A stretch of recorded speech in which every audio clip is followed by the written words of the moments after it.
हामीले भन्यौं हामी यो अस्थिरतालाई समाप्त गर्छौं। अब देशमा कहिले पनि अस्थिरता हुन दिने छैन। वर्ष चल्छ, तपाईहरु मत हालेर पठाउनुहोस्। त्यो सरकारले 5 वर्ष सेवा गर्छ। हामी स्थिरताको लागि काम गरिरहेका छौं। देशलाई समृद्धिको लागि, समृद्ध नेपाल, सुखी नेपालीको लागि काम गरिरहेका छौं। त्यो दिशामा अग्रसर भइरहेका थियौं। तर यो किन पाछे भयो? म कक्षा दोहोर्याउने विद्यार्थी होइन। कम्युनिस्ट पार्टीमा महाधिवेशनबाट नेतृत्व परिवर्तन हुन्छ, निर्वाचन हुन्छ कि हुँदैन? निर्वाचन कुन मितिमा हुन्छ? प्रधानमन्त्रीज्यू सधैँ भन्नुहुन्छ, हामीसँग सधैँ भन्नुहुन्छ, निर्वाचन वैशाख 17 गते र वैशाख 27 गते सरकारले जुन सिफारिस गरेको छ, जुन घोषणा भएको छ, त्यो मितिमा हुन्छ। तर प्रधानमन्त्रीलाई यो कुरा लाग्दैन, किनभने प्रधानमन्त्री स्वयंले संसद विघटनको सिफारिस गर्नुभयो। उहाँले भन्न पाउनुहुन्छ, भन्न सक्नुहुन्छ, मैले यो कारणले संसद विघटन गरेको। अब के ठिक हो सर्वोच्च अदालतले निर्णय गर्छ। 17 र 27 गते निर्वाचन हुँदैन, यो सरकारले गर्दैन भन्ने भ्रम फैलाएर सर्वोच्च अदालतलाई अनावश्यक दबाब दिने प्रयास भएको छ भन्ने विज्ञहरूको टिप्पणी छ। पार्टी महाधिवेशनबाट निर्वाचित भएर आएका केपी ओली, अर्को पार्टीको महाधिवेशनबाट निर्वाचित भएका पुष्पकमल दाहाल प्रचण्ड, उहाँहरूले एकताको घोषणा गर्नुभयो। एकता नटुङ्गिजेलसम्म महाधिवेशन पनि एकताको महाधिवेशन हुन्छ, सहमति र समझदारीको महाधिवेशन हुन्छ भनेर घोषणा गरिएको छ। तर यो अचानक कहाँबाट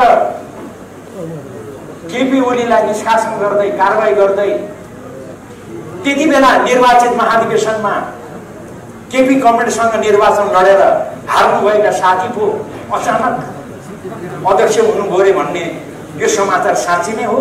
निर्वाचन आयोगमा हामीले सोध्यौं, समयमा निर्वाचन गर्नुपर्छ, तोकिएको समयमा निर्वाचन हुन्छ भन्ने कुरा म यहाँहरु समक्ष राख्न चाहन्छु।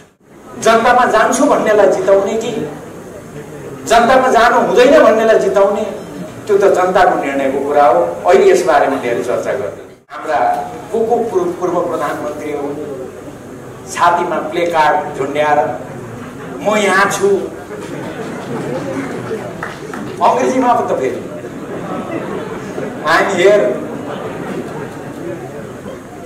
कसैले चाहिँ यो धम्की दिएको भने मैले त धम्की दिएको भन्दिनँ, म यहाँ छु भनेर उहाँहरूले देखाउनु भएको।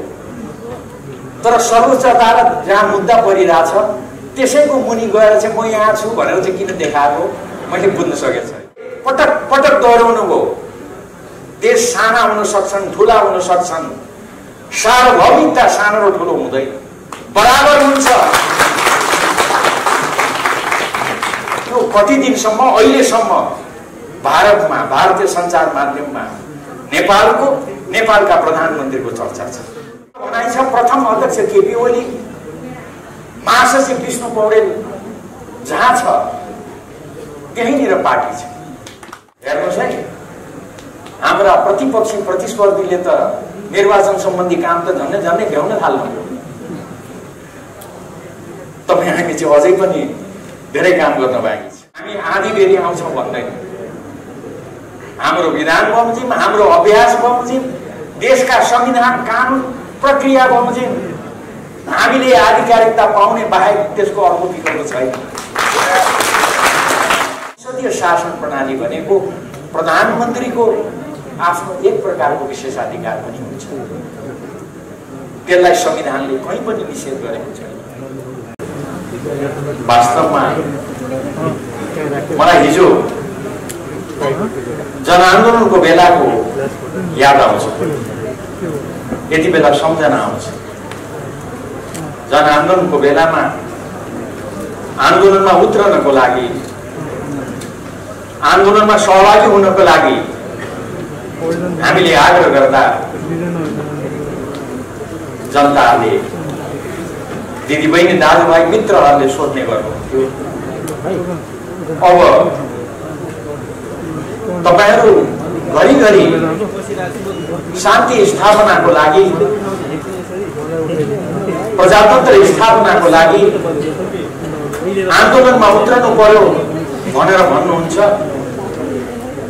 तर कहिले पनि फेरि आन्दोलन गरिराख्नु नपर्ने स्थिति कहिले उत्पन्न हुन्छ, कहिले यो अस्थिरतालाई समाप्त गर्नुहुन्छ, सबैको जिज्ञासा त्यही थियो। मलाई राम्रो सम्झना छ, हामीले जवाब दिएको हिजो अस्ति जस्तो लाग्छ। अब फेरि आन्दोलन गर्नुपर्ने स्थिति हामी आउन दिने छैन। तर हामीले भन्यौं हामी यो अस्थिरतालाई समाप्त गर्छौं। अब देशमा कहिले पनि अस्थिरता हुन दिने छैन। हामीले भनेका थियौं त्यति बेला 5 वर्ष चल्ने सरकार ल्याउँछौं। सरकार 5 वर्ष चल्छ, तपाईहरु मत हालेर पठाउनुहोस्, त्यो सरकारले 5 वर्ष सेवा गर्छ। तर दुःखका साथ त्यो ठाउँबाट मैले आफ्नो कुरा सुरु गर्नुपर्ने छ, अवस्था छ। जनताले केपी ओलीको आह्वानमा, केपी ओलीको आग्रहमा, केपी ओलीलाई प्रधानमन्त्री भनेर, केपी ओलीलाई 5 वर्षको लागि प्रधानमन्त्री मानेर निर्वाचनमा जिताएर पठाएको हामीले अलिकति भए पनि त्यो कुरालाई स्वीकार गर्नुपर्छ। हामीले 5 वर्ष नपुगिकन फेरि उस्तै स्थिति सामना गर्नुपर्ने स्थिति आयो। प्रधानमन्त्रीले भन्नुभएको छ बाध्यता, यो बाध्यताको कारण मैले फेरि जनताको बीचमा उजुर लिएर आउनु पर्यो। यो बाध्यताको कारण फेरि जनताको बीचमा मैले आफ्नो कुरा भन्न आउनु पर्यो। तर स्वाभाविक रूपमा यो स्थितिमा हामी अहिले यहाँ जम्मा भएका छौँ। यसलाई छिर्दै अगाडि बढ्नु बाहेक हाम्रो अगाडि विकल्प छैन। प्रधानमन्त्रीज्यूको भनाइ छ, जब कुनै पनि विकल्प देखिँदैन त्यति बेला जनतामा जानु नै सबैभन्दा राम्रो उपाय हो। त्यसैले अहिले जनताको बीचमा जानको लागि भनेर हामी अग्रसर भएका छौँ र त्यही क्रममा हामी यहाँ अहिले भेला भएका छौँ। कमेन्टहरू म यहाँहरूको धेरै समय दिन चाहन्छु। हाम्रा सम्मानीय प्रधानमन्त्री पार्टीका अध्यक्ष कमरेड केपी ओली आउँदै हुनुहुन्छ। हामी स्थिरताको लागि काम गरिरहेका छौँ, देशलाई समृद्धिको लागि, समृद्ध नेपाल, सुखी नेपालीको लागि काम गरिरहेका थियौँ। त्यो दिशामा अग्रसर भइरहेका थियौँ। तर यो किन पाछे भयो? अध्यक्ष केपी ओली, प्रधानमन्त्री केपी ओली भनिराख्नु भएको थियो, म कक्षा दोहोऱ्याउने विद्यार्थी होइन। कम्युनिस्ट पार्टीमा महाधिवेशनबाट नेतृत्व परिवर्तन हुन्छ। तपाईले महाधिवेशनबाट मलाई निर्वाचित गर्नुभयो, त्यो जिम्मेवारीलाई सम्हाल्दै म यहाँ आइपुगेको छु। पार्टीको महाधिवेशन आयोजना गरेर दुई ठूला पार्टीहरूको बीचमा एकता कायम गर्दै यो बिन्दुसम्म आइपुगेर यसलाई यो ठाउँसम्म ल्याएर उपयुक्त समयमा महाधिवेशन गरौँ। आवश्यकता पर्छ भने अलिकति चाँडो महाधिवेशन गरौँ। महाधिवेशन मार्फत म पछिल्लो समयमा उहाँले प्रष्ट शब्दमा भन्नुभएको छ, म नयाँ पुस्तालाई त्यो जिम्मेवारी सुम्पन्छु। छोटकरीमा म कक्षा दोहोर्याउने विद्यार्थी भएँ।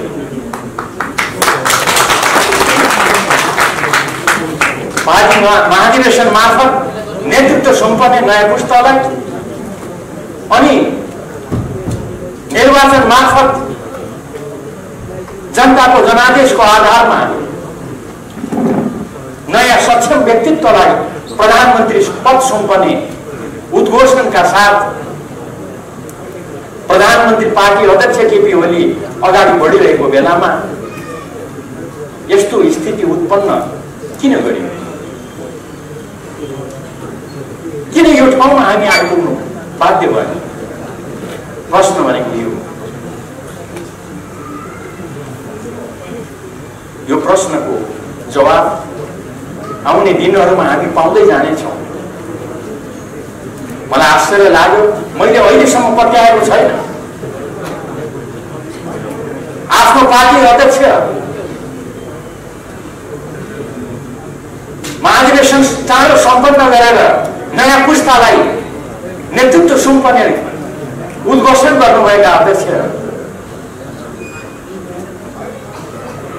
नयाँ जनादेशबाट नयाँ नेतृत्वलाई प्रधानमन्त्री पद सुम्पने उद्घोषण गरेका प्रधानमन्त्री केपी ओली, उहाँलाई किन यो अवरोध, किन यी अप्ठ्याराहरू उहाँको बाटोमा तेर्स्याइन्छ? आदि प्रश्नहरू उठिरहेको बेलामा अस्ति सञ्चार माध्यमले एउटा समाचार प्रकाशनमा ल्यायो, उद्घाटित गर्यो। दुईजना नेताहरू भेट्न जानु गए, भेटेर हाम्रा प्रतिपक्षी साथीहरूलाई भन्नुभयो अरे संसद पुनर्स्थापना गरौँ, पुनर्स्थापित संसदमा प्रधानमन्त्री त तपाईँहरूलाई नै बनाउँछौँ भन्नुभयो अरे। मैले कुरा राम्रोसँग बुझेँ। मलाई त ठ्याक्कै विश्वास लागिराखेको छैन। अहिले पनि विश्वास नलागी मैले तपाईँहरूलाई सुनाएको मात्र हो। मलाई यो कुरामा विश्वास छैन। अनि फलानो जानुभएको थियो भनेर यसो नक्सा पनि देखाउनुको साथीहरूले कता कता चिनेको जस्तो लाग्यो, तर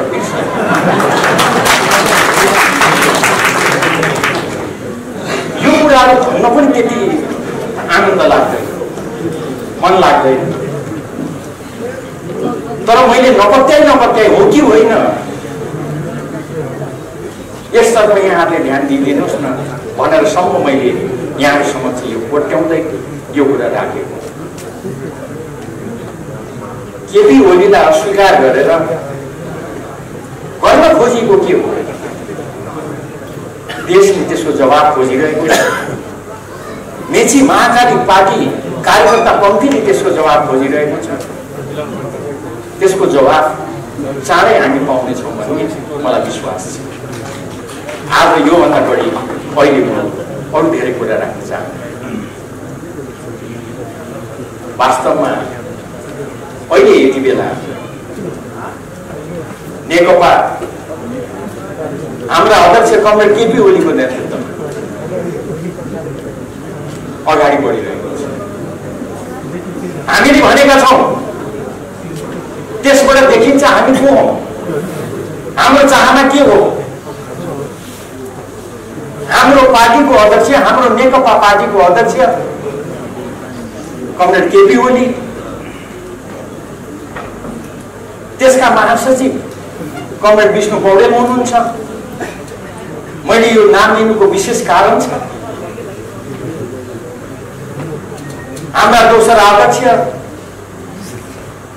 कमरेड पुष्पकमल दाहाल प्रचण्ड हुनुहुन्छ, अहिले पनि हुनुहुन्छ। त्यसका वरिष्ठ नेताहरू कमरेड झलनाथ खनाल, माधव नेपाल, हामीले कसैलाई पनि कारबाही गरेर निकालेका छैनौँ, किनभने हामी पार्टी एकताको पक्षमा छौँ।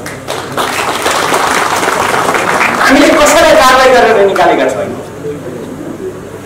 तर मैले नाम बिर्सेँ, हाम्रा केही साथीहरू त कारबाही गर्दै केपी कमरेडलाई कारबाही गरेर आफै अध्यक्ष हुनु पर्यो। म अध्यक्ष हुनुको नाम बिर्सेँ।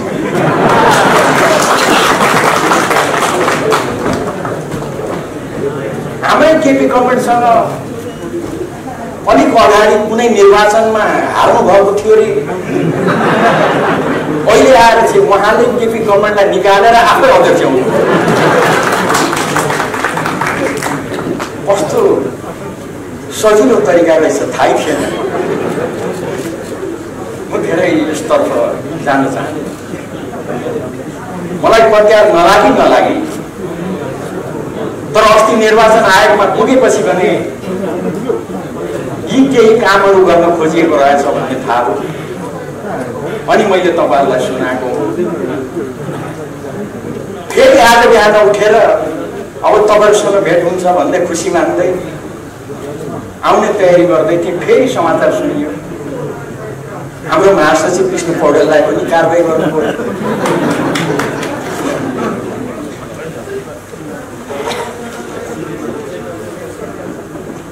यो सबै त बुझियो। अध्यक्ष कमरेडलाई निकालेर आफै बन्नुभएछ, महासचिवलाई निकालेर अब आफै बन्ने हुनु होला। अब त्यसमा पनि खोइ 5-10 जनै लाग्नु भएको छ अरे। महासचिव कसलाई बनाउनुहुन्छ थाहा छैन।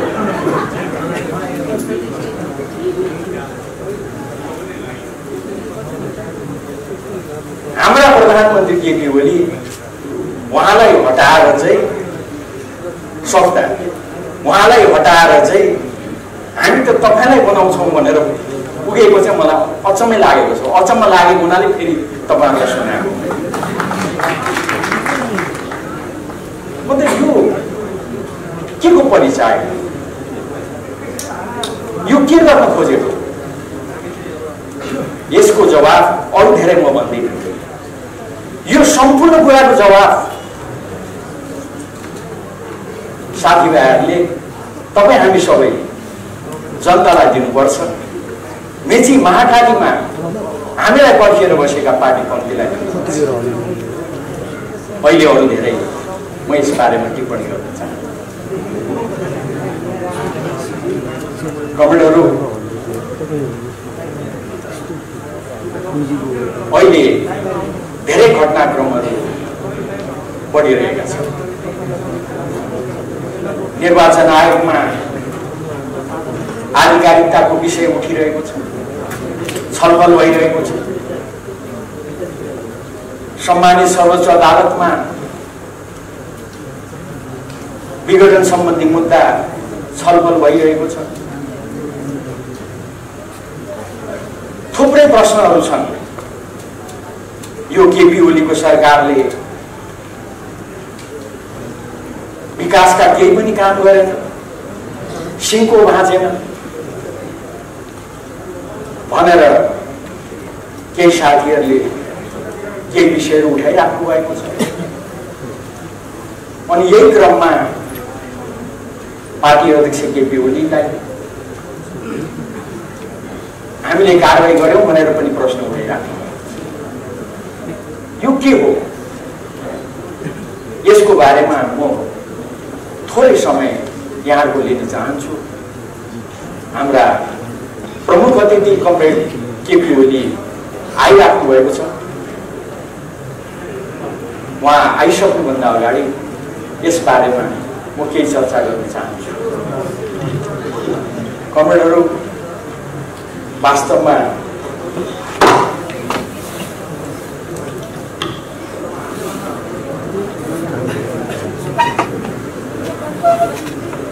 यसै सन्दर्भमा उठेका केही कुराहरू, उदाहरणको लागि प्रत्येक विषयमा विवाद उठाउने, जनतालाई निराश बनाउने, पार्टीपन्थीलाई निराश बनाउने खालका कामहरू अहिले भएका छन्। उदाहरणको लागि प्रधानमन्त्री केपी ओलीले संसद विघटनको सिफारिस गर्नुभयो, राष्ट्रपतिले विघटनको घोषणा गर्नुभयो। अनि प्रश्न उठ्यो प्रधानमन्त्री केपी ओलीले राजीनामा गर्नुभएको छैन। किन राजीनामा गर्नुभयो? अनि राष्ट्रपतिले यो सरकारलाई किन काम चलाउ घोषणा गर्नुभयो? प्रधानमन्त्री केपी ओली त मन्त्रीमण्डल पुनर्गठन गरिराख्नु भएको छ। अहिले संसद विघटन गरेको यो अवस्थामा प्रधानमन्त्री केपी ओलीले कसरी मन्त्री परिषद पुनर्गठन गर्नु? पुनर्गठित हाम्रा साथीहरू, केही साथीहरू त यहाँ पनि उपस्थित हुनुहुन्छ।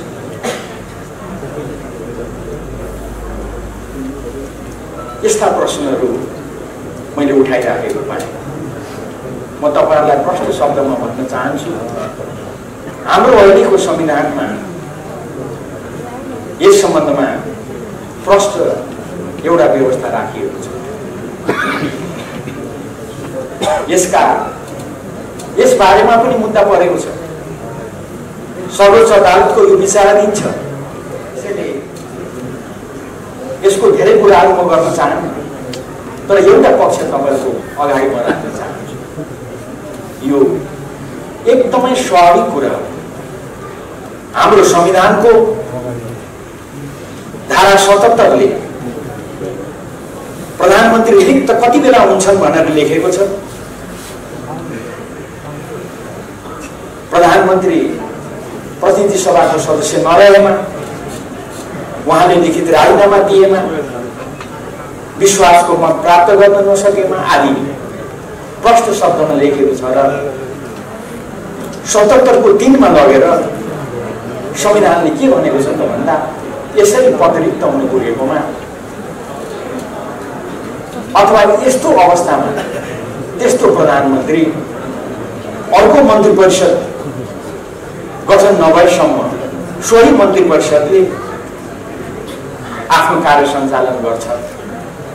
अर्थात् घोषणा भएको निर्वाचन सम्पन्न भएपछि जुन अर्को प्रधानमन्त्री आउँछन् त्यतिन्जेलसम्म यही मन्त्री परिषदले काम गर्छ भनेर, कार्य सञ्चालन गर्छ भनेर हाम्रो संविधानमै प्रष्ट शब्दमा लेखिएको छ। अब यस्तो अवस्थामा यो प्रश्न किन उठाइएको छ मैले बुझेको छैन। म अलिक लाटो नै छु, धेरै बुझ्दिनँ। अनि त्यति मात्रै होइन, राष्ट्रपतिलाई तानेर राष्ट्रपतिले किन यो नगरेको, यो ढङ्गले चर्चा गर्ने प्रयासहरू पनि भएका छन्। त्यसैले यति मात्रै भनेर संविधान बमोजिम यो सरकार अहिले कार्यरत छ, कार्य सञ्चालन गरिरहेको छ। यो सरकारले सबै कुरा गर्न सक्छ।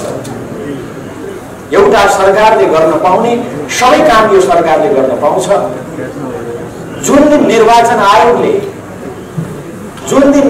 आयोगले आचार संहिता घोषणा गर्छ त्यति बेला आचार संहिताले कतिपय कामहरू रोक लगाउँछ। आचार संहिता घोषणा नगरिन्जेल भने यो सरकारले फुल फ्लेज रूपमा यसले काम गर्न पाउँछ। मैले साथीहरूको तरिका बुझेको छैन। म अलिक आश्चर्य मानिरहेको छु। मैले अघि पनि भने यही बीचमा निर्वाचन आयोग गएर हाम्रा केही साथीहरू, मैले नाम पनि बिर्सेँ, अनुहार पनि बिर्सेँ, तर साह्रै 24 घण्टा देखेको भेटेको प्रिय साथीहरू जस्तो लाग्छ। उहाँहरू गएर निर्वाचन आयोगलाई भन्नुभएछ, निर्वाचन आयोगले यो किन कामहरू गरेको, त्यो कामहरू गर्ने सिलसिलामा निर्वाचन आयोग सायद आचार संहिता पनि कुनै पनि बेलामा घोषणा गर्ने अवस्थामा हो। एकातिर साथीहरू केही पनि नगर भन्नुहुन्छ, अर्कोतिर यो सरकारले किन काम गर्यो पनि भन्नुहुन्छ। निर्वाचन आयोगले आचार संहिता घोषणा गरिसक्दा त सायद उहाँहरूले भन्न पाउनुहुन्छ, अब आचार संहिता घोषणा भयो, यो सरकारले केही पनि गर्न पाउँदैन भन्न पाउनुहुन्थ्यो होला। आफै निर्वाचन आयोगलाई गएर केही पनि काम नगर भन्नुहुन्छ, फेरि यो काम चलाउ सरकार किन यो काम गरेको पनि भन्नुहुन्छ। त्यसैले किन साथीहरू अलिक कन्फ्युज जस्तो, किन अन्योलमा परेको जस्तो म यसको बारेमा अरू धेरै टिप्पणी गर्न चाहन्छु। आदरणीय मित्रहरू, यही बेलामा देखिहाल्नु तपाईँहरूले संवैधानिक इजलास हो कि बृहत इजलास भन्ने पनि विवाद भयो। हिजो मात्रै आएर टुङ्गियो। मलाई यही आश्चर्य लागिरहेको छ। निर्वाचन आयोगमा गएर निर्वाचन सम्बन्धी कुनै पनि काम नगर्नु भनेर भन्ने, सर्वोच्च अदालतमा भने, इजलासमा भने बृहत इजलास कि यो संवैधानिक इजलास भनेर यहाँलाई थाहा छ। अहिलेसम्म सर्वोच्च अदालतमा दायर भएका जुन रिट निवेदनहरू छन् त्यो रिट निवेदनहरूको विषयमा सुनवाई सुरु भएको छैन, ढिलाइ गरिएको छ। कसले ढिलाइ गर्यो म त्यतातिर जान्छु, यहाँले बुझ्नै भएको छ। अहिलेसम्म सुनवाई सुरु भएको छैन। भर्खर हिजो बृहत इजलास कि यही संवैधानिक इजलासले मुद्दा हेर्ने भन्नेमा विवाद चल्यो। सामान्य मुद्दा दायर गर्दा थोरै पैसा लाग्छ, संवैधानिक इजलासमा मुद्दा अगाडि बढ्दा 5,000 रुपियाँ लाग्छ। उदाहरणको लागि यो संवैधानिक इजलासको मुद्दा भनेर 5,000 रुपियाँ पनि बुझाउनु साथीभाइहरूले, अनि फेरि संवैधानिक इजलास कि बृहत इजलास भनेर अहिलेसम्म सर्वोच्च अदालतलाई अड्काउने काम भइरहेको छ। बल्ल हिजो अब टुङ्गी आइतबारबाट यो निरन्तर सुरु हुन्छ। एउटा चाखलाग्दो एउटा सामान्य सानो कुरा यहाँहरूलाई म बताउँदै अनि अगाडि बढ्छु। वास्तवमा कुरा के थियो त भन्दा योभन्दा अगाडि प्रधान न्यायाधीश सुशीला कार्कीज्यू हुनुभएको बेला एउटा सर्वोच्च अदालतले निर्णय गर्यो बृहत बेन्चबाट। त्यसले के भन्यो त भन्दा संवैधानिक इजलास तोक्नको लागि जसमा विवाद छ नि, यहाँले देखिराख्नु भएको छ, त्यो संवैधानिक इजलास कतिजनाबाट तोकिन्छ। अहिले उहाँले नियम बनाएर सर्वोच्च अदालतले 14 जना प्यानल बनाएको छ न्यायाधीशहरू। त्यो 14 जना न्यायाधीश मध्येमा सर्वोच्च अदालतका प्रधान न्यायाधीशले 5 जनाको बेन्च बनाउने भनेर अधिकार कसलाई दिएको छ? सर्वोच्च अदालतको प्रधान न्यायाधीशलाई। यो कहिले यो आदेश भयो, कहिले यो तय हो, टुङ्गो लाग्यो त भन्दा सुशीला कार्कीज्यू प्रधान न्यायाधीश हुँदा त्यति बेला आदेश भएको छ। अब अहिले आएर भने त्यही अनुसार पहिलेका प्रधान न्यायाधीशले संवैधानिक इजलास बनाउने भनेर अगाडि बढ्दा होइन बृहत इजलास चाहिन्छ भनेर विवाद उठाइयो। तर जे होस्, अहिलेसम्मको छलफल बृहत इजलास कि संवैधानिक इजलास भनेर हो। हिजो बल्ल टुङ्गियो। अब आइतबारबाट यो अहिलेको जुन संवैधानिक इजलास छ त्यसले नै यो मुद्दालाई निरन्तर सुनवाई गर्छ र एउटा टुङ्गोमा पुग्छ। स्थिति भनेको यो छ। अनि अहिले यही बिचमा धेरै बृहत रूपमा एउटा प्रश्न उठाउने गरेको पाइन्छ, होइन निर्वाचन हुन्छ कि हुँदैन, निर्वाचन कुन मितिमा हुन्छ? प्रधानमन्त्रीज्यू सधैँ भन्नुहुन्छ, हामीसँग सधैँ भन्नुहुन्छ निर्वाचन वैशाख 17 गते र वैशाख 27 गते सरकारले जुन सिफारिस गरेको छ, जुन घोषणा गरेको छ त्यो मितिमा हुन्छ। प्रधानमन्त्रीले जसले संसद विघटनको सिफारिस गर्नुभयो संसद विघटनको बारेमा बोल्न सक्नुहुन्छ। मैले सर्वोच्च अदालतमा विचाराधीन मुद्दाको सन्दर्भको कुरा गरेको, किनभने म भनिराखेको छु, अहिले पनि भन्छु, यो कुरा सर्वोच्च अदालतमा विचाराधीन भएको हुनाले मेरो यसमा धेरै भन्नु छैन है भन्ने गरेको छु। तर प्रधानमन्त्रीलाई यो कुरा लाग्दैन। किनभने प्रधानमन्त्री स्वयंले संसद विघटनको सिफारिस गर्नुभयो। उहाँले भन्न पाउनुहुन्छ, भन्न सक्नुहुन्छ मैले यो कारणले संसद विघटन गरेको। अब के ठिक हो सर्वोच्च अदालतले निर्णय गर्छ। तर मैले यहाँ जोड दिन खोजेको वैशाख 17 गते र वैशाख 27 गते निर्वाचन हुन्छ कि हुँदैन भन्ने कुरामा, वैशाख 17 र 27 गते निर्वाचन हुँदैन, यो सरकारले गर्दैन भन्ने भ्रम फैलाएर सर्वोच्च अदालतलाई अनावश्यक दबाब दिने प्रयास भएको छ भन्ने विज्ञहरूको टिप्पणी छ।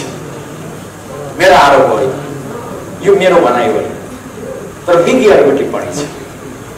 निर्वाचन नै हुँदैन, तोकिएको मितिमा निर्वाचन गर्दैन जस्ता भ्रमहरू फैलाएर सर्वोच्च अदालतलाई अनावश्यक दबाब दिने,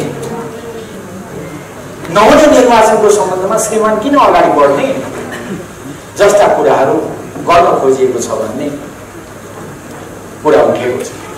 म अरू यसबारेमा थप्न चाहन्छु।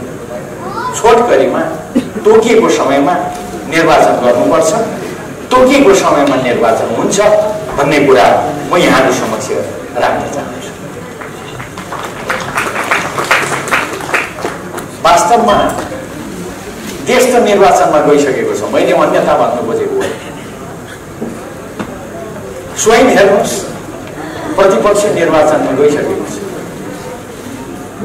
हाम्रा प्रमुख प्रतिपक्षको कार्यक्रमहरू हेर्नुहोस् न, यहाँ उहाँहरूका विरोधका कार्यक्रमहरू, आन्दोलनका कार्यक्रमहरू, प्रतिपक्षले सरकारको कदमको बारेमा चर्चा गर्नु, टिप्पणी गर्नु, त्यसलाई अन्यथा मान्नु हुँदैन। त्यो उहाँहरूको कुरा हो। उहाँले यो असंवैधानिक भन्नुभएको छ, त्यसको लागि विरोधको कार्यक्रम राख्नुभएको छ। त्यो अचम्मको कुरा होइन। उहाँले त्यो कार्यक्रम राख्दा पहिलो कार्यक्रम राख्नुभयो 165 निर्वाचन क्षेत्रमा आमसभा, त्यसपछि अर्को कार्यक्रम राख्नुभयो गाउँ नगरमा आमसभाहरू, कार्यक्रमहरू, अब वडासम्म पुग्ने अरे। हेर्नुहोस् है, हाम्रा प्रतिपक्षी प्रतिस्पर्धीले त निर्वाचन सम्बन्धी काम त झन्डै भ्याउन थाल्नुभयो। तपाईँ हामी चाहिँ अझै पनि धेरै काम गर्न बाँकी छ। त्यसैले मैले आग्रह गर्न खोजेको के हो त भन्दा, सिङ्गो देश निर्वाचनमा हुनेतर्फ अगाडि बढिरहेको छ। हामीले यो कुरालाई केन्द्र बनाएर अगाडि बढ्नुपर्छ। यो नै हाम्रो जिम्मेवारी हो भन्ने मेरो आग्रह छ। अस्ति भर्खर प्रधानमन्त्रीज्यूले यस दिशामा सिङ्गो देशलाई आग्रह गरिसक्नु भएको छ। यसमा म अरू लामो चर्चा गर्न चाहन्छु। आयोगमा आधिकारिकताको विवाद छ। आयोगमा यो आधिकारिकताको विवाद भएको हुनाले धेरै लामो म यसमा टिप्पणी गर्न चाहन्छु। यो पनि आयोगको विचाराधीन छ। तर यति कुरा तपाईहरुलाई म भन्न चाहन्छु, हामीले साह्रै मेहनत गरेर, साह्रै गम्भीर छलफल गरेर, तयारी गरेर हाम्रा विधानहरू, हाम्रा अभ्यासहरू, त्यसको यथार्थ धरातलमा उभिएर हामीले निर्वाचन आयोगलाई आफ्नो लिखित जवाब बुझाएका छौँ। हामी ठूलो संख्यामा निर्वाचन आयोगमा उपस्थित भएर हामीले हाम्रो लिखित दस्तावेज प्रमुख निर्वाचन आयुक्त लगायत आयुक्तहरूलाई दिएका छौँ। हामीले भनेका छौँ। म एक दुईवटा कुरा मात्रै राख्न चाहन्छु। हाम्रो पार्टीको निर्णय गर्ने प्रक्रिया, यसलाई तपाईहरुले कसरी हेर्नुपर्छ, हामीले यो कुरा विस्तृत रूपमा राखेका छौँ। वास्तवमा जति बेला एकता भयो, एकता हुँदा दुई पार्टी नेकपा एमाले र नेकपा माओवादी केन्द्रको बीचमा यो एकता हुन्छ भनेर पनि कसैले पत्याएका थिए। हामीले निर्वाचनको गठबन्धन गर्दा धेरैले पत्याएका थिए। तर हामी गठबन्धन गरेर अगाडि बढ्यौँ। पछि दुई पार्टीको बीचमा एकता कायम गर्यौँ। दुई पार्टी बीचको एकता घोषणा गर्दा हाम्रा दुई अध्यक्ष, हाम्रा पार्टीका अध्यक्ष केपी ओली र अर्का अध्यक्ष पुष्पकमल दाहाल प्रचण्डले उहाँले घोषणा गर्नु। तपाईँ हामीलाई सम्झना छ, त्यो घोषणा गर्दा हामीले 60-40 को रेसियोमा हामीले घोषणा गर्यौँ। दुई अध्यक्षले सचिवालय घोषणा गर्नुभयो, स्थायी कमिटी घोषणा गर्नुभयो, केन्द्रीय कमिटी घोषणा गर्नुभयो। हामीले त्यसलाई मान्यौँ, अनुमोदन गर्यौँ।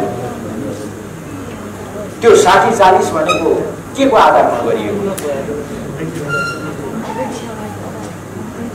त्यो सबै सन्दर्भलाई ध्यानमा राखेर तपाईले एउटा निष्कर्षमा पुग्नुपर्छ। हामीले निर्वाचन आयोगलाई भनेका छौँ, हामीले त्यति मात्र होइन, यो सम्पूर्ण यो सिङ्गो पार्टीको विधि प्रक्रिया भनेको सहमति र समझदारी हो। सहमति र समझदारीमा आधारित भएर हामी अगाडि बढ्छौँ। हामीले हाम्रो विधानमा त्यो लेखेका छौँ, हाम्रो त्यो अभ्यास त्यो छ। त्यो कारणले गर्दा हाम्रो पार्टीको एकतालाई यति लामो समय लाग्यो, हामीले त्यो भनेका छौँ। तर अहिले त्यसतर्फ म लामो चर्चा गर्न चाहन्न। बहुमत र अल्पमतका कुराहरू ल्याउँदै विग्रह उत्पन्न गर्ने काम भयो। पहिले त उहाँहरू हुँदा हुँदा कारबाहीतिर अगाडि बढ्नुभयो र अहिले हामी यो ठाउँमा उभिएका छौँ। हामीले प्रश्नसँग यो सम्पूर्ण दस्तावेज हाम्रा प्रत्येक निर्णयहरूमा हाम्रा प्रथम अध्यक्ष केपी ओलीको हस्ताक्षरले मात्रै सबै काम कारबाहीहरू भएका कुराहरू लगायतका यी सम्पूर्ण कुराहरू हामीले निर्वाचन आयोगमा बुझाएका छौँ। कति सम्भव भने हाम्रा यो अन्य साथीहरूले बुझाउनु भएको, निर्वाचन आयोगमा बुझाउनु भएको कागजमा पनि हाम्रो उपस्थितिमा 1 नम्बरमा त केपी ओली नै रहेछ। किनभने उहाँ त 1 नम्बरै हो, त्यसमा त विवाद भयो। उहाँले बुझाएको कागजमा पनि 1 नम्बरमा केपी ओली छ। अनि मैले अन्यथा उहाँहरूलाई जिस्काउन खोजेको होइन। महासचिव त रहँदै रहन्छ, उहाँले बुझाएको कागजमा महासचिव त छँदै रहेनछ। अचम्म होइन, अब छैन, छँदै छैन त कहाँबाट ल्याउने? त्यसैले हाम्रो भनाइ छ प्रथम अध्यक्ष केपी ओली, महासचिव विष्णु पौडेल जहाँ छ त्यहीँनिर पार्टी छ। अघि कमलले भन्नुभयो जहाँ केपी ओली त्यहीँ हाम्रो पार्टी, सही हो। तर मैले महासचिव किन जोडे त भन्दा हाम्रो विधान बमोजिम पार्टी अध्यक्षको निर्देशनमा, केपी ओलीको निर्देशनमा महासचिवले बैठक बोलाउँछ। महासचिवै नभएको त्यो साथीहरूले कसरी बैठक बोलाएर हाम्रा कमरेड केपी ओलीलाई कारबाही गरिराख्नु भएको छ। हुँदा हुँदा त आज त महासचिव नै निकालिदिएको कसरी यो सम्भव छ? हाम्रा बृहत दस्तावेज हामीले निर्वाचन आयोगमा बुझाएका छौँ, तर मुख्यतः यही कुराहरूमा आधारित भएर हामीले गरेका छौँ। हामीले प्रश्न उठाएका छौँ, पार्टीको लागि, नेकपाको लागि पार्टी महाधिवेशन ठुलो हो। पार्टी महाधिवेशनबाट निर्वाचित भएर आएका केपी ओली, अर्को पार्टीको महाधिवेशनबाट निर्वाचित भएका पुष्पकमल दाहाल प्रचण्ड, उहाँले एकताको घोषणा गर्नुभयो। एकता नटुङ्गिजेलसम्म महाधिवेशन पनि एकताको महाधिवेशन हुन्छ, सहमति र समझदारीको महाधिवेशन हुन्छ भनेर घोषणा गरिएको छ। तर यो अचानक कहाँबाट केपी ओलीलाई निष्कासन गर्दै, कारबाही गर्दै, त्यति बेला निर्वाचित महाधिवेशनमा केपी कमरेडसँग निर्वाचन लडेर हार्नुभएका साथी पो अचानक अध्यक्ष हुनुभयो रे भन्ने यो समाचार साँच्ची नै हो? निर्वाचन आयोगमा हामीले सोध्यौँ। यहाँले कुरा बुझिहाल्नुभयो। त्यसैले यही आधारमा आधारित भएर पार्टीको आधिकारिकताको विषय टुङ्गिनुपर्छ। यसमा अन्यथा हुन सक्दैन। हुन त साथीभाइहरूले यो हाम्रो पक्षमा भएन भने आधी बेरी आउँछ भन्नुभएको छ। कसले भन्नुभयो त्यो चाहिँ बिर्सेँ मैले।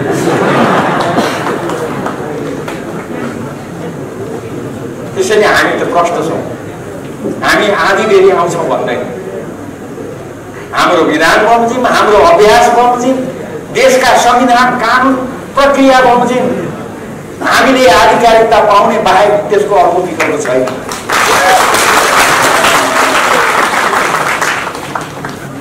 यही विश्वासका साथ कमेन्टहरू अगाडि बढ्नुहोस्। म यहाँहरूलाई आग्रह गर्न चाहन्छु। अब विघटनको प्रसङ्ग छ, म लामो जाँदिनँ। हामीले संविधान निर्माण गर्यौँ। हाम्रा अनुभवमा आधारित भएर विश्वकै अनुभवलाई ध्यानमा राखेर हामीले संविधान निर्माण गर्यौँ। हिजो अस्ति सर्वोच्च अदालतमा मुद्दा पढिसके पछाडि साथीहरूले मलाई पनि खुब मन पराउने साथीहरू माया गरेर मैले बोलेको पनि भाइरल बनाइदिनु भएछ। उहाँहरूलाई मैले धन्यवादै दिन पाएको छैन। म उहाँहरूलाई धन्यवाद दिन्छु। अहिले यसबारेमा अरू टिप्पणी गर्दिनँ। मैले त्यति बेला भने पनि साथीहरूले यसको बारेमा चासो राखेर मलाई सोधेको भए त मै भनिदिन्थेँ। 2076 साल श्रावण 4 गते संसदले मेरै पहलमा आयोजना गरेको धुलखेलको संसदीय मामला पत्रकार समाजको कार्यक्रममा पत्रकारहरूलाई प्रशिक्षित गर्ने सिलसिलामा मैले संविधान बारेमा बोलेका कुराहरू त्यहाँ छन्। यी कुराहरू मैले बोलेका कुराहरू त्यहाँनिर राखिएका छन्। तर अहिले प्रसङ्ग अर्को छ। त्यो के हो त भन्दा सम्मानीय प्रधानमन्त्रीज्यूले केही विषयहरू उठाएर उहाँले संसद विघटन गर्नु। उहाँले भन्नुभयो संविधानमा यो देशको राज्य प्रणाली संसदीय शासन प्रणाली हुन्छ भनेर लेखेको छ। म धेरै धारा उधारामा जान चाहन्न, प्रष्टै छ। त्यो संसदीय प्रणाली भनेको के हो? प्रधानमन्त्रीको लिखित जवाबमा पनि त्यो व्याख्या गरिएको छ। उहाँले भन्दा पनि हामीलाई त्यही भन्नुहुन्थ्यो। उहाँले भन्नुभएको छ संसदीय शासन प्रणाली भनेको प्रधानमन्त्रीको आफ्नो एक प्रकारको विशेषाधिकार पनि हुन्छ। त्यसलाई संविधानले कहीँ पनि निषेध गरेको छैन। यो अवस्थामा 2/3 बहुमत भन्ने, 2/3 बहुमतले काम गरेन भनेर आरोप लगाउने, तर मलाई भने सिङ्गो भाग्न नदिने, यो अवस्थामा मैले कहाँ जाने? मलाई देखाइदिनु पर्यो। प्रधानमन्त्रीजीको यो प्रश्न छ। प्रधानमन्त्रीजीले यही कुरा भन्दै हामीलाई उहाँले आफ्नो लिखित जवाबमा मैले यो कुराको जवाफ दिनको लागि कुनै पनि देशमा र यो देशमा पनि सबैभन्दा सक्षम भनेको जनता हो। लोकतन्त्रमा जनता नै सबैभन्दा निर्णायक हुन्। त्यसैले मलाई परेको यो अप्ठ्यारो, मसँग यत्रो बहुमत हुँदाहुँदै पनि मलाई काम गर्न नदिएको, सिङ्गो बाँध्न नदिएको यो कुरा लिएर म जनताको बिचमा जान्छु भनेर उहाँले जनतामा जाने निर्णय गर्नुभयो। उहाँले यही भन्नुभयो। अब जनतामा जाने निर्णय गर्नु बेठिक हो, जनतामा जानु बेठिक हो भनेर कसैले भन्नुहुन्छ भने अब त्यसको बारेमा अहिले म धेरै चर्चा गर्दिनँ। अब चुनाव हुँदा जनताले फैसला गर्नु। जनतामा जान्छु भन्नेलाई जिताउने कि जनतामा जानु हुँदैन भन्नेलाई जिताउने, त्यो त जनताको निर्णयको कुरा हो। अहिले यसबारेमा धेरै चर्चा गर्दैन। त्यसैले अहिले यी प्रश्नहरू छन्। यो प्रश्नहरूको बारेमा सम्मानित सर्वोच्च अदालतमा विचाराधीन छ यो विषय। त्यसैले यो विषयमा म अहिले बोल्दिनँ है। यो विषयमा सर्वोच्च अदालतले फैसला गरेको भोलिपल्ट मात्रै बोल्छु है भनेर मैले भनेको त्यसमा म कायम छु। म मौन होइन, मैले यति कुरा बोलेको छु। त्यसैले सम्मानित सर्वोच्च अदालतले यस बारेमा अब चाँडै निर्णय गर्ला। त्यो निर्णय अनुसार हामी सबैले अगाडि बढ्नुपर्छ भन्ने कुरामा विवादै छ। म यसमा यति मात्रै चर्चा गर्न चाहन्छु। वास्तवमा संविधानमा एउटा कुरा अर्को पनि प्रश्न छ। त्यो के हो त भन्दा सर्वोच्च अदालतमा विचाराधीन यस्ता विषयहरूमा संसदमा पनि छलफल हुँदैन। संसदमा समेत पनि छलफल गर्न पाइँदैन, संविधानमा लेखेको छ। तर मैले यसो देखेँ, सञ्चार माध्यमका साथीहरूलाई धन्यवाद। हाम्रा पूर्व प्रधानमन्त्रीहरू छातीमा प्ले कार्ड झुन्ड्याएर म यहाँ छु, अङ्ग्रेजीमा पो त फेरि हामी हेर। कसैले चाहिँ यो धम्की दिएको भने मैले त धम्की दिएको भन्दिनँ, म यहाँ छु भनेर उहाँहरूले देखाउनु भएको।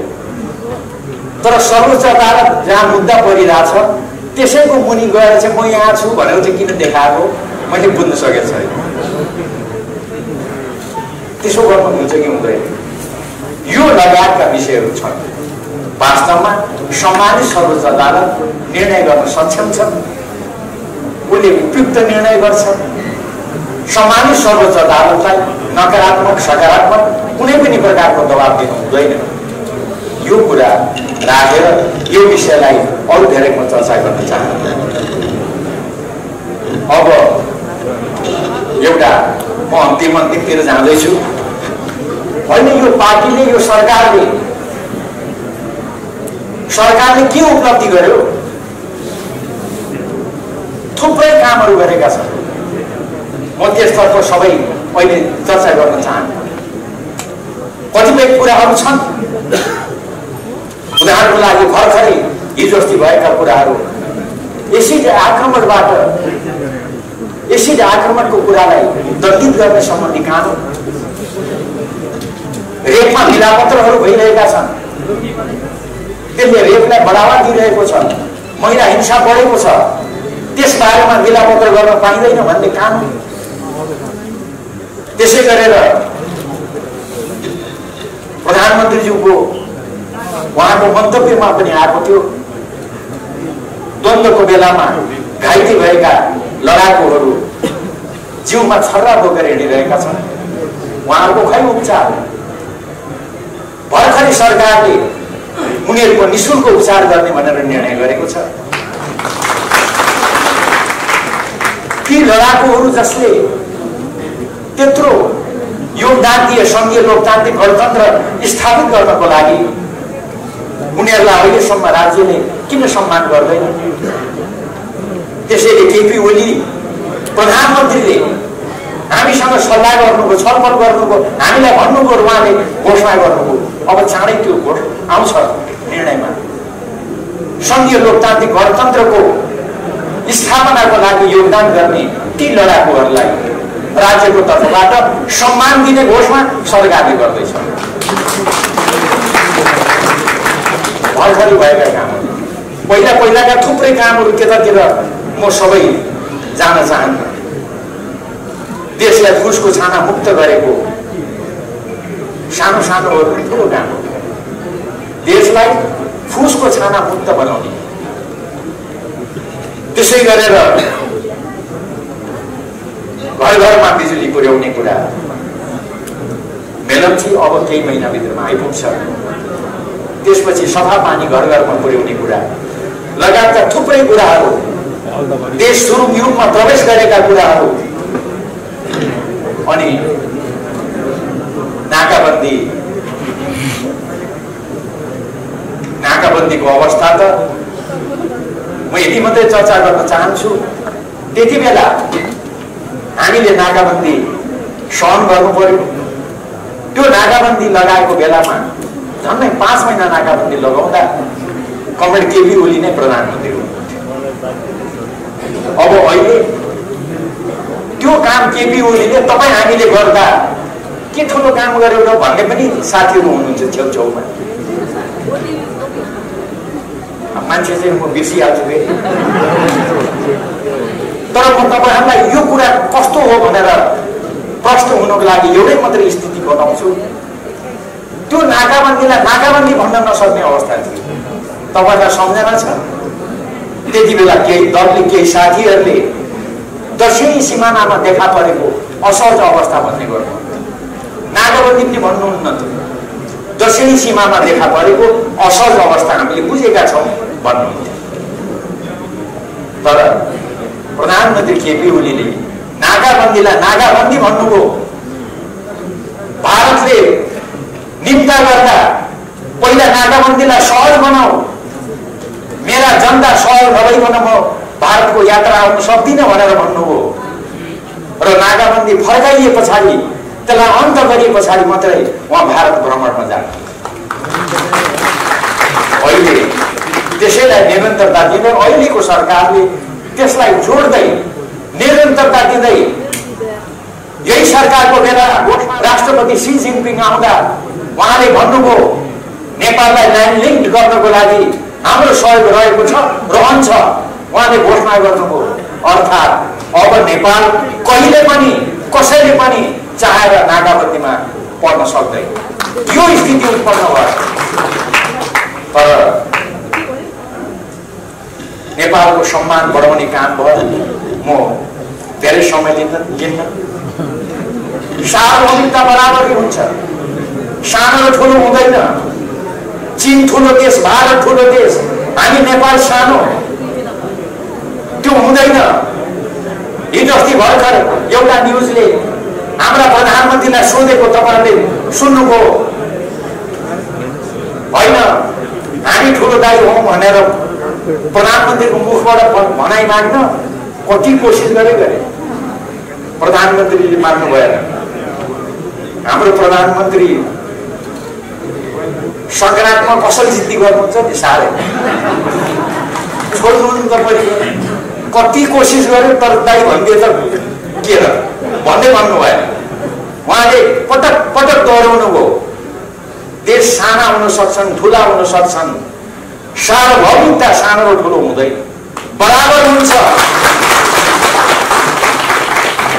त्यो कति दिनसम्म अहिलेसम्म भारतमा भारतीय सञ्चार माध्यममा नेपालका प्रधानमन्त्रीको चर्चा छ। हाम्रो सम्मान यसले बढ्यो कि बढेन? म यसलाई अरू धेरै भन्दिनँ। तर साह्रै विधि प्रक्रियाको कुरा गर्ने हाम्रो साथीहरूले ठ्याक्क यही बेलामा हाम्रा प्रधानमन्त्री पार्टीका अध्यक्ष केपी ओलीलाई कारवाही गर्नु परे, अध्यक्षबाट हटाउनु परे, अरू केबाट हटाउनु हो। मैले सुन्दै थिएँ केन्द्रीय कमिटीबाट कताबाट पार्टी अध्यक्ष केपी ओलीलाई यो कारवाही किन गर्यो, के को लागि गरियो? अहिले जिज्ञासा छ, प्रश्नहरू छन्।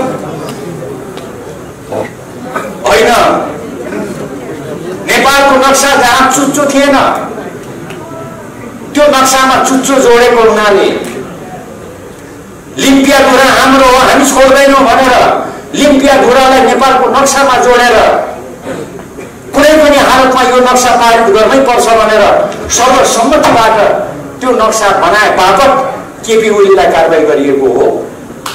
प्रश्न त्यसै गरेर छिमेकी ठुला देशहरूलाई होइन दाइ भन्नुपर्ने, टेर्ने होइन नि त केपी ओली, दाइ भनेन। त्यही दाइ नभने बापत केपी ओलीलाई कारवाही गरिएको हो। जवाफ आउनु पर्यो नि, यही बेलामा किन कारवाही गरिएको छ?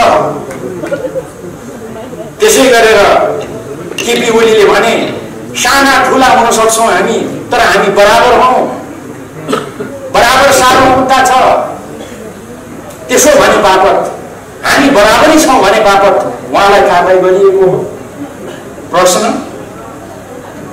अनि ठुला दाइले लगाएको नाकाबन्दी त हो, यो नाकाबन्दी त नाकाबन्दी पनि होइन, यसले त साह्रै आनन्द पायो त भनेर धन्यवाद भनेर केपी ओलीले नभनिकन यो हामी विरुद्धको ज्यादती हो, तिमीले यसलाई सहर नबनाइकन तिम्रो देशको भ्रमण आउँदिन भनेर केपी ओलीले भने बापत उहाँलाई कारबाही गरिएको हो। प्रश्नका प्रश्न छन् नि त, यसको उत्तर त आउनु पर्यो नि। अनि कहिले पनि नाकाबन्दी नलाग्ने व्यवस्था गरे बापत केपी ओलीमाथि कारबाही गरिएको हो। संक्षेपमा नेपालको आत्मसम्मान बढाए बापत केपी ओलीलाई कारबाही गरिएको हो त? यसको उत्तर साथीभाइहरूले दिनुपर्छ। अनि नेपाली जनतालाई सपना देखाएर उहाँमाथि खुब आलोचना थियो, तर उहाँका सपनाहरू जब विपदामा परिणत हुन थाले अनि त्यसपछि अलिक त्यो आलोचना अलिक मत्थर भयो। नेपाली जनतालाई यसरी सपना देखाएर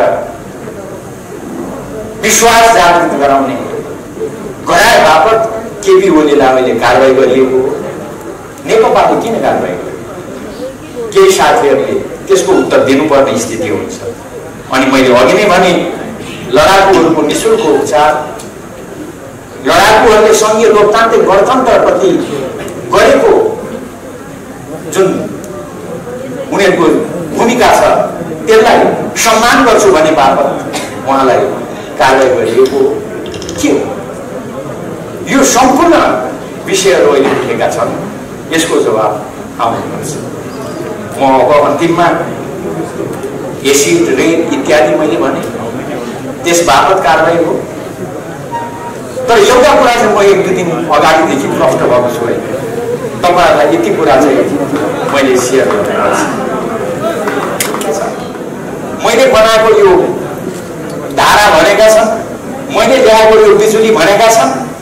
अब प्रतिपक्षले कहाँ तपाईँले बनाएको, यो त इन्जिनियरले बनाएको भन्ने हो नि, अप्ठ्यारो पर्ने हो। अब मैले मेरो कुरा सिद्ध्याएँ र अन्तिममा वास्तवमा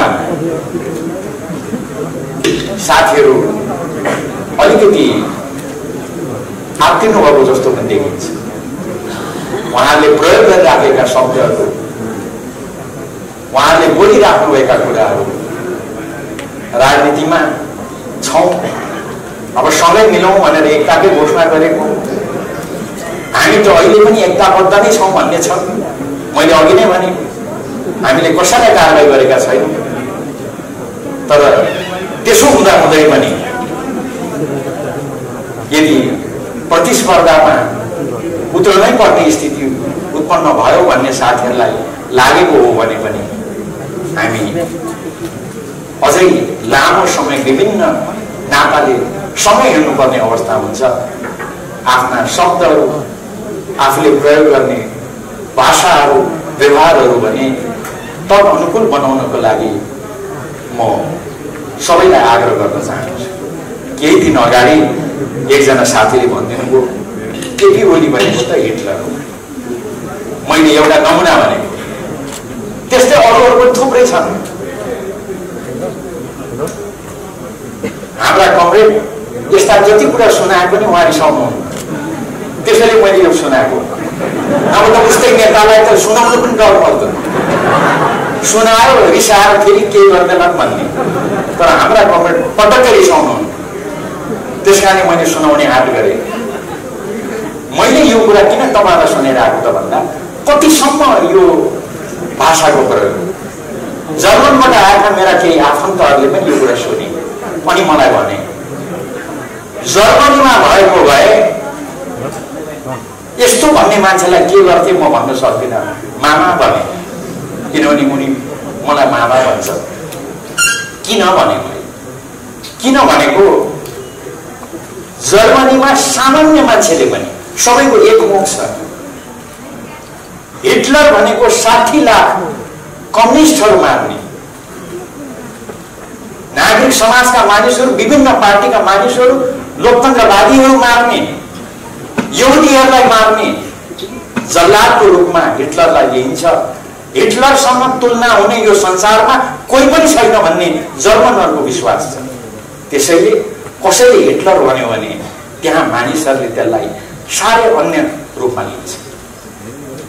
अब ती साथी कसरी उहाँले हिटलर भन्नुभयो, आश्चर्य लाग्छ मलाई। मैले नाम चाहिँ बिर्सेँ उहाँको, अनुहार चाहिँ झल्झली छ, सानैदेखि सँगै खेलेको हो कि जस्तो लाग्छ, तर नाम चाहिँ मैले बिर्सेँ। केपी गभर्मेन्टले साह्रै माया गरेर हिजो अस्ति पनि एक तह बढुवा गर्नुभयो कि के गर्नुभयो, अनि उहाँलाई हिटलर 60 लाख मान्छे मार्ने हिटलरसँग तुलना गरेर अरू धेरै म चर्चा गर्ने। मैले हाम्रा प्रमुख अतिथिलाई पर्खनु पनि थियो, त्यसैले अलिकति समय बढी लिएँ। यहाँलाई यति कुरा राखेर दृढतापूर्वक सिङ्गो देशलाई एकताबद्धै बनाएर जानुपर्छ, सम्पूर्ण कम्युनिस्टहरूलाई एकताबद्ध बनाएरै जानुपर्छ। हाम्रा कमरेड अध्यक्ष केपी ओली दृढतापूर्वक उभिनु भएको छ, सिङ्गो नेकपा दृढतापूर्वक उभिएको छ। त्यसको वरिपरि गोलबन्द भएर अगाडि बढ्नुपर्छ। यही आग्रह र आह्वान गर्दै म तपाईँहरूसँग बिदा चाहन्छु। हवस् त, धन्यवाद।